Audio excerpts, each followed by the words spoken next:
বিসমিল্লাহির রহমানির রহিম। সর্বশক্তিমান আল্লাহ।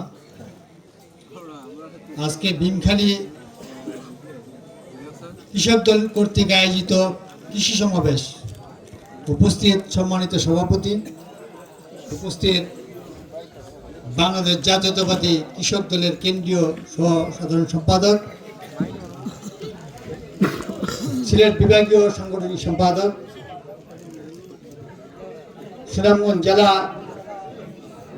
কৃষক দলের আহ্বায়ক, সুনামগঞ্জ জেলা বিএনপির সাবেক সহসভাপতি আহ্বায়ক কমিটির সদস্য এবং তাহিরপুর উপজেলার জননন্দিত উপজেলা সাবেক চেয়ারম্যান, অত্যন্ত নম্র ভদ্র। আমার জীবনে যাকে পেয়েছি, আমি ভদ্রলোক অনেক দেখেছি।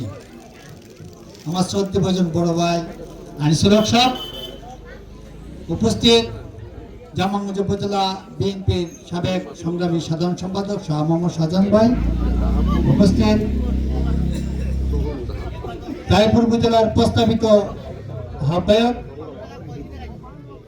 বিএনপির বাদল ভাই, উপস্থিত তাহিরপুর উপজেলা যুবদলের সংগ্রামী আহ্বায়ক, যার মাধ্যমে যুবদল সুসংগঠিত হচ্ছে, সে এনামুল হক এনাম ভাই, উপস্থিত সাবেক ছাত্রনেতা অ্যাডভোকেট শাহিন ভাই, বিএনপি নেতা শাহিন ভাই, উপস্থিত সাইফুজ্জামান ভাই, উকিল ভাই, এবং আজকে জামালগঞ্জ উপজেলা কৃষক দলের সভাপতি মুবারক এবং কৃষক দলের সম্মানিত সদস্য সচিব আসাদুল সাদি, যুব দলের সদর ইউনিয়নের তাহের সহ ছাত্রদল, যুবদল, শ্রমিক দল, বিএনপি অঙ্গ সংগঠনের সকল নেতৃবৃন্দ এবং ভীমখালী ইউনিয়নের সর্বস্তরের বিএনপি জাতীয়তাবাদী শক্তির, কৃষকের শক্তি, মেহনতি মানুষের শক্তি, যে শক্তি আজকে একত্রিত হয়ে এই ভীমখালীবাসী সবচেয়ে বড় বিএনপি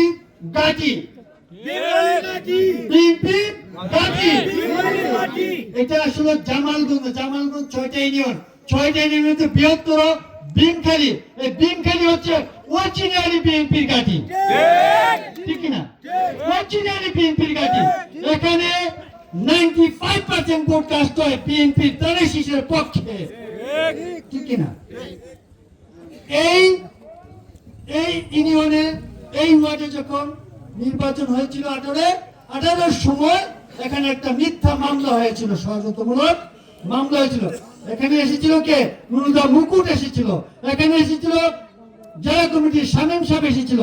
এসে তারা জোরপূর্বক ভাবে আমাদের নেতা কর্মীকে বাইরে দিয়ে গলা ধাক্কা দিয়ে বের করে রাতের ভোট, দিনের ভোট রাতে দিয়ে তারা এখানে ভোট কাস্ট করেছিল। কে করেছিল? শেখ হাসিনা সরকার, যেটাকে বলছি একটু আগে উকিল ভাই বলেছিল, চোর চোর মহাচোর, শেখ হাসিনা ভোট চোর। আমরা সবসময় স্লোগান দিতাম, তাই না? তাহলে এই স্লোগান দেওয়ার কারণে আমাদের নেতৃবৃন্দ সকলে, জামালগঞ্জ সারা বাংলাদেশের সকল অঙ্গ সংগঠনের নেতৃবৃন্দকে মিথ্যা মামলা দিয়ে ঘর থেকে বার করে গলা ধাক্কা দিয়ে বিভিন্ন জায়গায় হয়রানি করে বিভিন্ন জায়গায় থাকতে হয়েছে। ঘর বাড়ি থাকতে পারে না কোন নেতা কর্মী। এই কষ্টগুলা যারা মামলা খেয়েছে তারা অনুভব করে কিনা সংগ্রামী বন্ধুরা? তারা যদি করে, এই 70 বছর যারা রাজপথে ছিল, আমি আনিসুল ভাইকে, উনি কেন্দ্রীয় নেতা, ওনার সাথে তারেক রহমানের সাথে স্কাইপিতে কথা হয়, ওনার সাথে মির্জা ফখরুল সাহেবের সাথে কথা হয়, ওনার সাথে কেন্দ্রীয় লেভেলের সকল নেতার ওনাকে চিনে, আমরাও চিনি, আমিও জানি। কিন্তু আজকে যেহেতু উনি কেন্দ্রীয় নেতা হিসেবে আমার যে কষ্টগুলো আছে, আপনাদের যে কষ্টগুলো আছে, এই কষ্টগুলো তো আমরা ঢাকায় গিয়ে বলতে পারবো না, বলতে পারবো? তাহলে আজকে উনি যখন আমাদের কেন্দ্রীয় নেতা হিসেবে উপস্থিত হয়েছেন, আমাদের সকলের দুঃখ কষ্টের কথাগুলো ওনাকে বলতে হবে এবং উনি শুনতে হবে। কারণ জামালগঞ্জ উপজেলা বিএনপি গঠিত হবে রিসেন্ট আগামী রবিবারের ভিতরে। তাহলে আমি বলতে চাই, এই ভীমখালী ইউনিয়নের সর্বস্তরের বিএনপির মানুষের কাছে আমার একটি প্রশ্ন থাকবে। প্রশ্ন হচ্ছে, যারা নির্যাতন হয়েছে, যারা মামলা খেয়েছে, যারা ঘরে থাকতে পারেনি, এই 70টি বছর বাড়িঘর ছেড়ে, বউ বাচ্চা ছেড়ে যারা পালিয়েছিল, আন্দোলন ছিল, সংগ্রামী ছিল, তাদেরকে মূল্যায়িত করতে হবে, ঠিক কিনা? যদি তাদেরকে না করে, আমার ঘরে 5টি ভাই আছে, একজন করে জামাত, আরেকজন করে আওয়ামী লীগ, আরেকজন করে জাতীয় পার্টি, আছে কিনা? তাহলে তাদেরকে যে আমাকে যদি আমার ভাই যদি 5 জন, একজন আওয়ামী লীগ করবে, একজন জামাত করবে, একজন জাতীয় পার্টি করবে, এই 5ই আগস্টের আগে আমাদেরকে তাদের ভাই দিয়ে আমাদেরকে এই 4ই আগস্টের বিরাট বড় হামলার শিকার হয়েছিলাম আমরা। আমাদেরকে দা লাঠি রান্দা সহকারে জামালগঞ্জের মাটিতে থাকতে দেয়নি, উৎখাত করার জন্য ষড়যন্ত্র করেছিল এবং 4টি মামলা হয়েছিল ওই দিন।